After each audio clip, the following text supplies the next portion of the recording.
بسم اللہ الرحمن الرحیم۔ ایک گلوکار ہر وقت علماء کی برائی کرتا رہتا تھا کہ مولوی یوں ہوتے ہیں اور مولوی وہ کرتے ہیں۔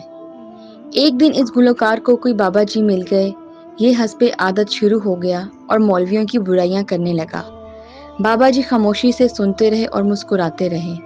جب یہ بول بول کر تھک گیا تو بابا جی نے فرمایا، بھائی تیرا گلوکاروں کے بارے میں کیا خیال ہے؟ کہنے لگا، گلوکار تو بہت عظیم ہوتے ہیں، اپنے گیت سے لوگوں کو خوشی اور سکون پہنچاتے ہیں۔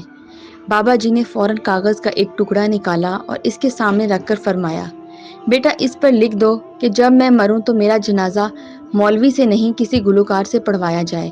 یہ سنتے ہی وہ حواس باختہ ہو گیا اور کہنے لگا، نہیں نہیں، یہ تو ممکن نہیں۔ فرمایا، مرنے کے بعد بھی جس مولوی کے محتاج ہو، اس کی برائی کر کر کے تم غیبت کے ساتھ ساتھ احسان فراموشی بھی کر رہے ہو۔ کہتے ہیں گوئے کو بابا جی کی بات ایسی سمجھ آئی کہ اس کے بعد دین کا علم حاصل کرنے لگا اور بہت بڑا عالم دین بن گیا۔